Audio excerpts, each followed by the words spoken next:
কেদারনাথের নাম শোনোনি এমন ভারতীয় হয়তো খুবই কম আছে, কারণ তিনি যে সমগ্র কেদারখণ্ডের অধিপতি। উত্তরাখণ্ডের গাড়োহাল হিমালয় পর্বতশ্রেণীতে অবস্থিত কেদারনাথ শিব মন্দির।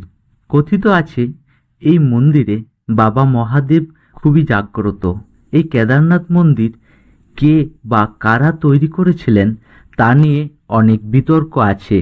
পঞ্চপাণ্ডব থেকে শুরু করে আদি শঙ্করাচার্য পর্যন্ত চলে এই বিতর্ক। কিন্তু এই কেদারনাথ মন্দির যে স্থাপত্য শিল্পীর এক অলৌকিক বিষয়, সে সম্বন্ধে জানলে সত্যি গায়ে শিহরণ জাগে।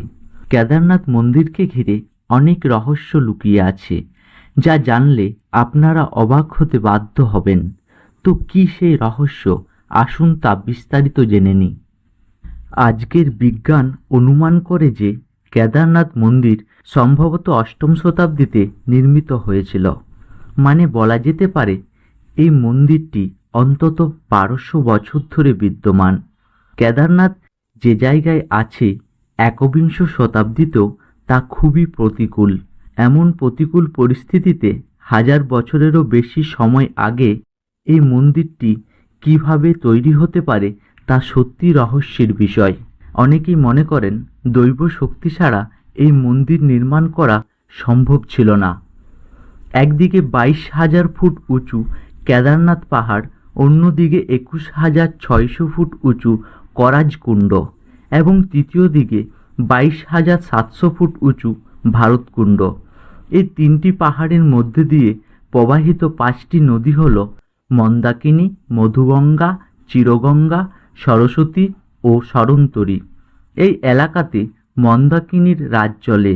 শীতের দিনে প্রচুর পরিমাণে তুষারপাত এবং বর্ষায় প্রবল বেগে জল প্রবাহিত হয়। এমন জায়গায় একটি শিল্পকর্ম তৈরি করা কতটা কঠিন হতে পারে সেটা কল্পনারও অতীত।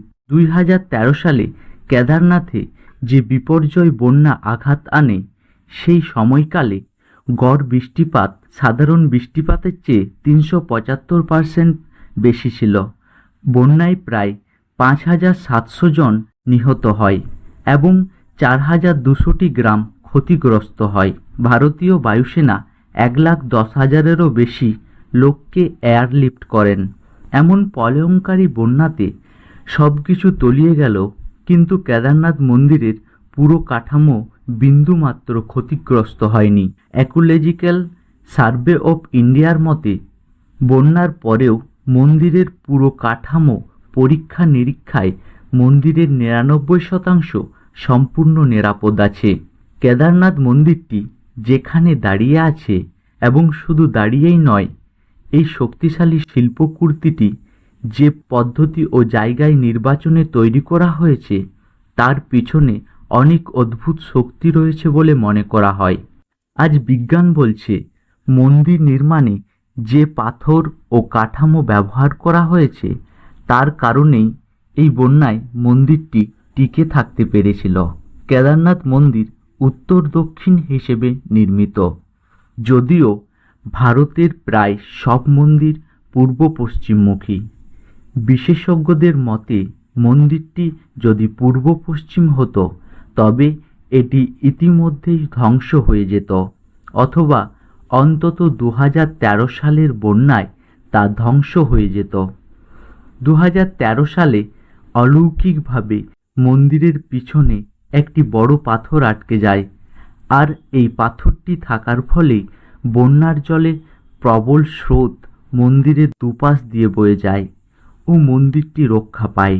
এমন অদ্ভুত পাথর আশেপাশে আর কোথাও নেই, যা সত্যি আশ্চর্যজনক, চমৎকার ও কাকতালীয় ঘটনা।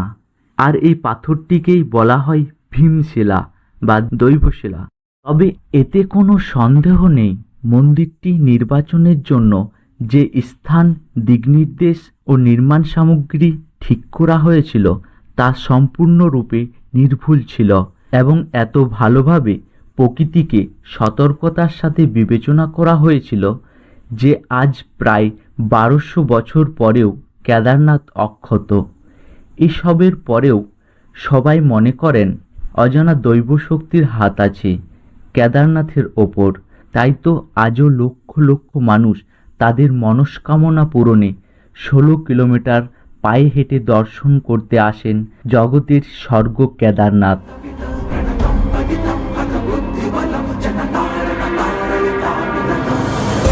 এই তো ছিল আজকের ভিডিও।